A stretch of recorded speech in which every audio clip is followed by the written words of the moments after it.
Welcome to the Pineapple Pinup, the Hot Wife Life. I know, so exciting. 2 episodes in the same week.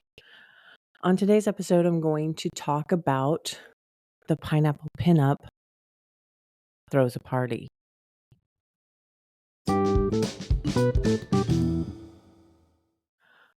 I had a party. It was an actual event that we put up on our page and put in the events tab. Invited people, there was a charge for coming. It was very, very last minute. That's not the way I like to do things, but I was, partnered up with someone that I'm not entirely sure that I would ever partner up again with.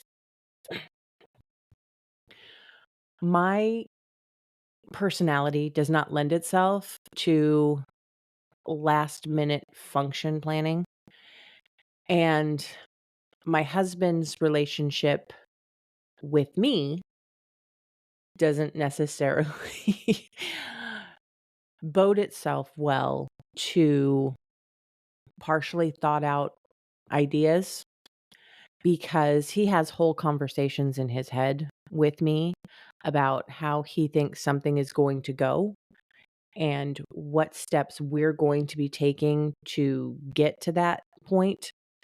And if I have enough time, I can get all of those details from his brain out his mouth. But when I rush something and do something that should be a couple weeks in the planning in 2 days, it is a very high anxiety thing for me. Not necessarily for anyone else, everyone else has a great time, but my, uh, Capricorn crazy doesn't really like that kind of short notice. I like to have a fully formed plan. I like to know exactly what we're trying to accomplish and give ourselves time to actually accomplish it. Call me crazy. But anyway, so I partnered up with a woman that is she is ditzy. I mean, love her, but she's ditzy. She has these ideas. She wants to run with them immediately. She doesn't have a fully formed plan, and she just sort of throws everything at you, at the other person that she's partnered with, in this case me. She throws everything at me and says, "Hey, can you get this done?" And then my husband's looking at me going, "There's no reason why we can't." And I'm looking at him going, "This is not how I like to do things." But because of the fact that I am deep in my soul a people pleaser, I run around and do the things that have to be done. In this particular instance, we had 2 days. We had a flyer. We had all the information on the flyer, and I'm trying to get things done in a proper way. We finally get there. We finally get to the point where we have all of our ducks in a row. I have the way to exchange cash for the information as to where we are. I have I have ways to make sure that everybody's on the same page. She This is the saving grace. 100% the saving grace. If it had not happened this way, I would have freaked out and probably never set up another party, but she rented the hotel room, and that is a very important detail for what's coming. So, she rented the hotel room, and it was the perfect hotel room for what we were doing because we didn't have a lot of female participation as far as playing goes, which isn't really a problem because I play and she plays, and so there was some variety there.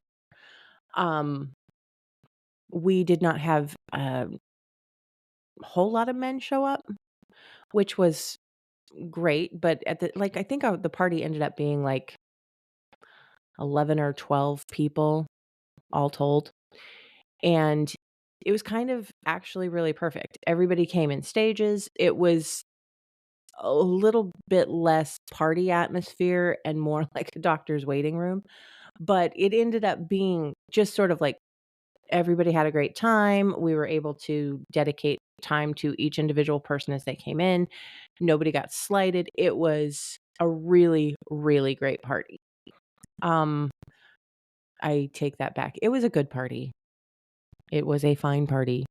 It accomplished what it was supposed to do party. Um, the details of the party were interesting. We had various and sundries arrive through the night, and we had a great time. We met a lot of really cool people, and I tell you that I'm in a wasteland, and this is why I know that I am in a wasteland. There are plenty of people in my area that message me, but very rarely do I see these people out in events. Very rarely do I see these people actually attending things. So, my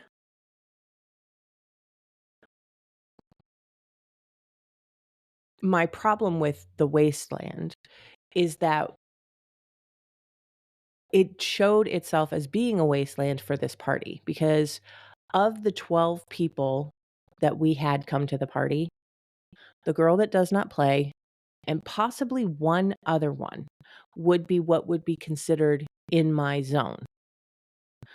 Those were the only 2 people that showed up in my zone. Everyone else came from either the lower zone or the upper zone, and it was great, but it's not what I'm trying to foster. I'm trying to well, that's not true. I am trying to foster a little bit more interaction between the upper zone and the lower zone because the upper zone has a lot of really, really fun activities, and the lower zone has a lot more lifestyle adjacent parties. They're more into the kinks and less into the actual play parties. Very rarely will you go to a party in the lower zone where sex is encouraged. Most of the time, it's you gotta wear clothes.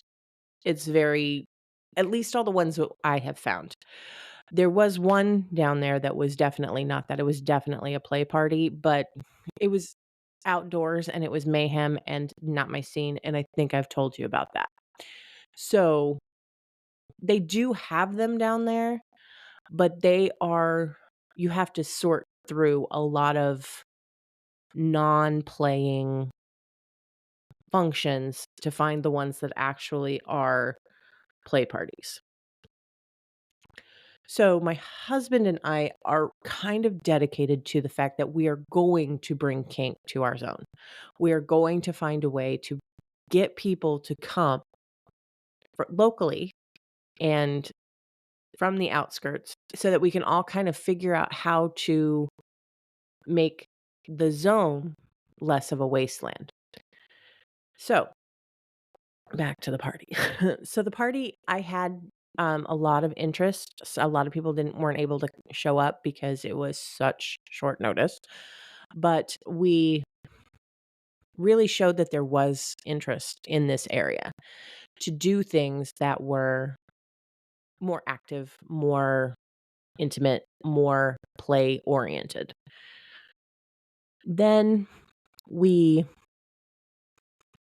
threw the party, and everything was going great. And then the lady that I had teamed up with, she had a friend. A friend she's from the lower zone, actually, so she had a friend that she had invited up, and he came. And she was very impressed by the amount of cock that he carried around with him on a normal everyday. And let's just say he's not a chicken farmer, but that's a lot of cock. Um, he was a very, very, very well-endowed man. And this is where, and I believe I've talked about this before, this is where drinking and partying don't really mix. He was a little drunk and didn't really, and very arrogant because he is not a chicken farmer but has a lot of cock. So he's arrogant and doesn't really feel like rules of consent necessarily apply to him. He's touching people. He's basically trying to initiate something without ever stopping to say, "Hey, is this cool?" Now, I don't know if that was the drink or the arrogance, but it didn't sit well with me. But because of the fact that he is well endowed, the lady that I was with was like, "Oh my God, he's so awesome." And then she started doing things to impress him, doing things to show that she was down for whatever he said he wanted and she was going to give it to him no matter what her best interests were. And this included having sex in a public elevator, having sex in a public hallway, in a hotel room filled with families and children. And this is why I was grateful she did not, that she rented the room and not me. Because the last thing I need attached to my name was the conduct of someone so focused on people pleasing and being outrageous that she couldn't see the downfalls for not only herself, but everyone involved. If they had looked at the cameras, they could have called the cops. And if the cops came, there could have been a lot of repercussions for everyone that attended a party, which is not at all what the lifestyle is trying to do. The lifestyle is about giving you a safe space to explore your kink with your community. So it was beyond, beyond asinine. Now, mind you, I I did fuck him once at the party. It was when he came around for a second turn and I was looking at him like, excuse me, just because this is a good rule to remember. Just because you're given permission once does not mean that consent is implied forever. Every single time you approach, new consent is required. It just is.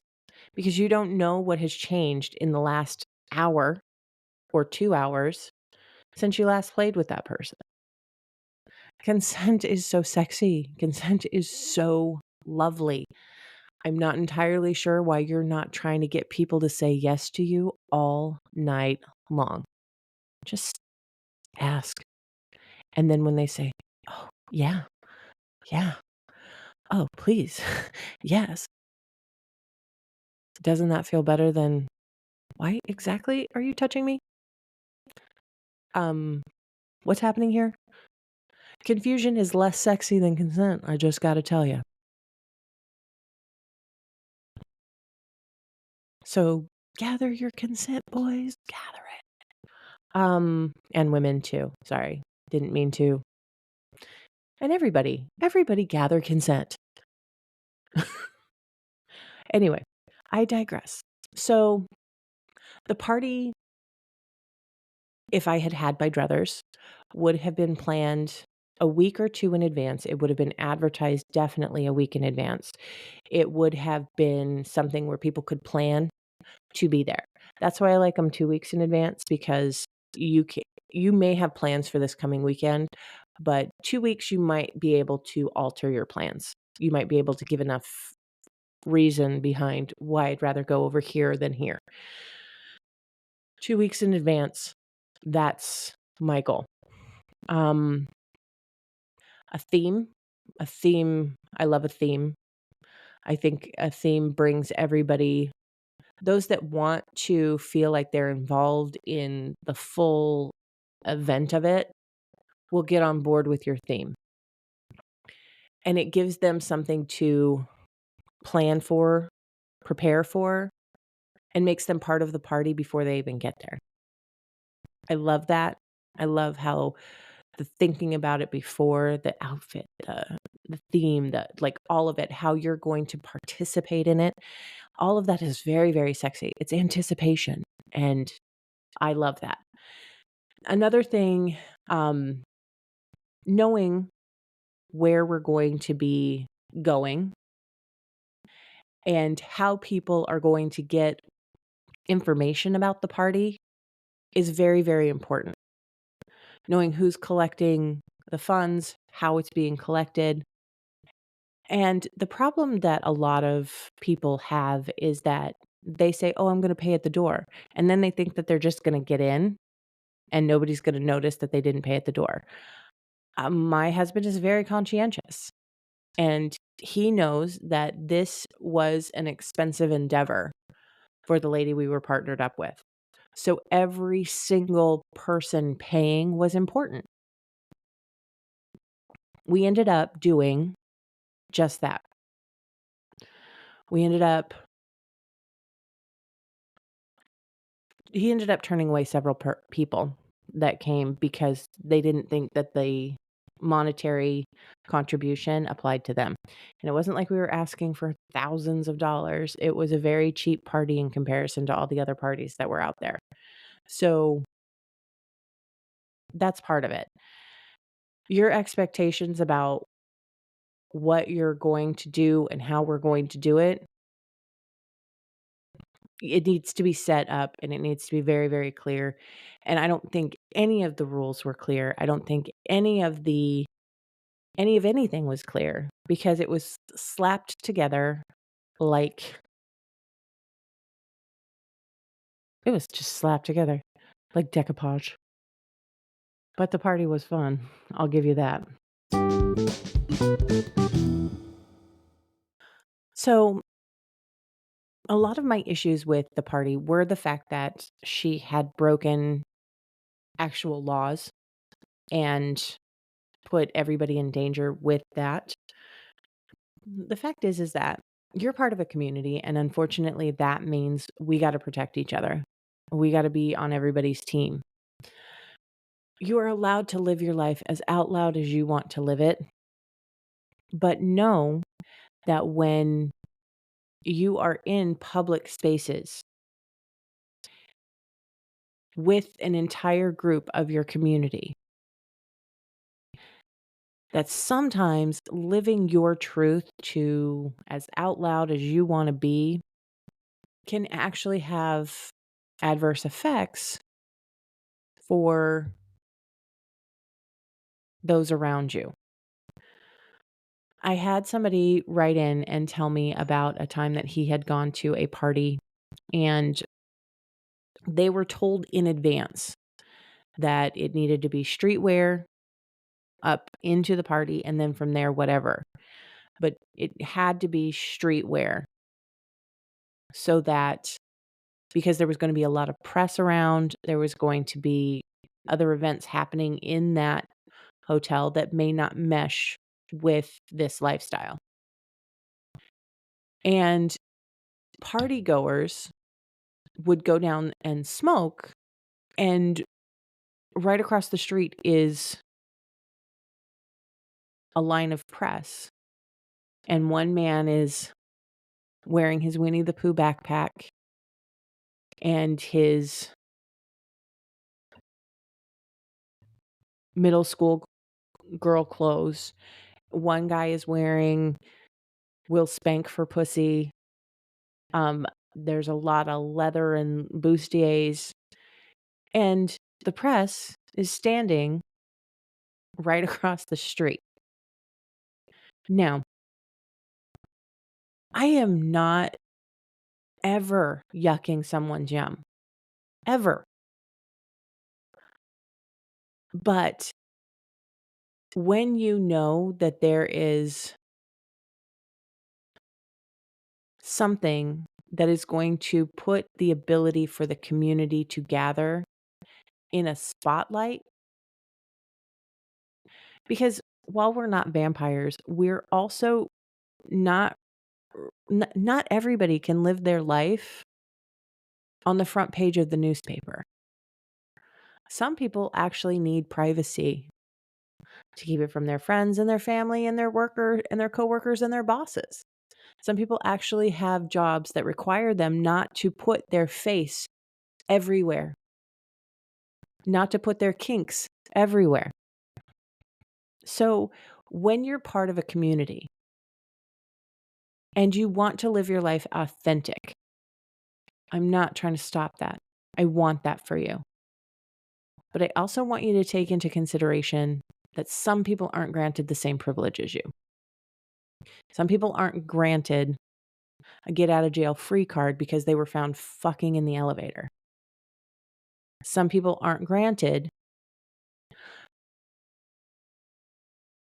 a press pass because they're wearing kink wear on the street. This is not a shaming situation. This is literally make sure that your actions are protecting not only yourself, but also your community at large. There's plenty of places where you can be authentically yourself that aren't attached to everyone else who is attending or participating.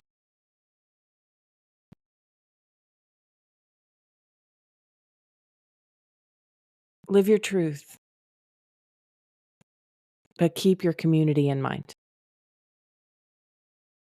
Keep your fellow lifestylers, kinksters, slaves and masters, whatever it is, keep them in mind when you do whatever it is that you're trying to do to seem edgy and to be out loud. We need to think about our community a little bit more than we think about ourselves.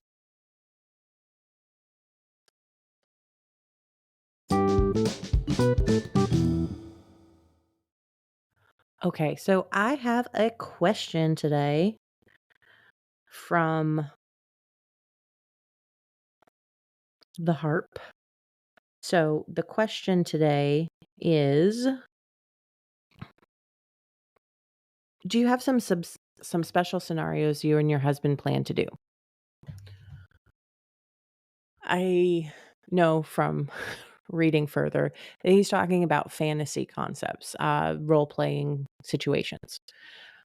When my husband and I first started, we actually tried to make a date with a gentleman who wanted my husband to put a collar on me with a leash and then have my husband walk me into the room and hand over the leash to this gentleman. And then my husband go sit in the corner and wait for whatever it was that was going to happen. And then, of course, the scenario is built from there. But the initial scenario was this handing over his property situation, which was very exciting to both of us. He has fantasies of being in the closet, watching through the door, filming through the door. And there's a there's a little bit of a line when it comes to what's the difference between, um, voyeurism and stalking. Um, Consent is so very important that doing something where he's hiding in the closet and the gentleman doesn't know that he's there, that gets a little tricky with consent. Um, some of these role plays have to be okay, so this is the grab bag of fantasies that we want to pursue. Um, are you opposed to any of them before we get started? And then you can set up these surprise moments after they've consented to the concepts. Because even though they have it in their head that this might be the time that this thing happens. So we are you're walking a tightrope, but you have garnered consent for the concept of the thing that you're trying to get done, but not giving them the time or place when it's going to happen. And again, consent is something you need to get every single time and blah, blah, blah. But sometimes those kind of scenarios can be set up in that fashion that kind of gives you that blanket consent because they're agreeing to come over, you know, they're agreeing to whatever, and they know that something like this could be possible. So they know that their agreeing to come over could lead to something in this vein. Um, that's all very roundabout to kind of prove 2 points at the same time. That role play, sometimes you need that element of surprise within role play, but consent means you gotta have consent. So, it's a fine tightrope to walk, but you've gotta make sure that everybody's on board, especially if you have somebody that is you're trusting to come into your role play situations. They need to be aware of what they're agreeing to. They just do. It might be a conversation you have when you're first getting started and saying, "Hey, how do you feel about these particular role plays?" Spell them all out and then give them the opportunity to contract it. Say, "This line item is not okay. This line item is not okay. This is a hard limit. This is a soft limit. This is I'm gonna need to know in advance if this is what we're doing." That gives you the opportunity to at least have a chance to fulfill these role plays in a way that's moralistically probable, possible. Anyway, so I don't know if I'm answering the question per se, but, I'm leading into a PSA on my question, which is not what I'm trying to do. My husband is not huge into role play, but there are scenarios where I'm tied to a bed and he tells me to put on a blindfold and then has somebody come in and service me, and I don't know if it's my husband or someone else, and I don't know if it's my husband using toys, I don't know what's going on, and that's a scenario that we've actually run several times in our heads, but never actually gotten to the point where we've done it. There's so many things like that, that are my husband watching me pick somebody up in a bar, my husband those kinds of things, they're all out there and everybody knows them and everybody but I think our kinks, our role plays tend to run not to anything super spectacularly strange, but, that handing over the property thing, hot. I don't know what it is about that, but it's hot, and I like it.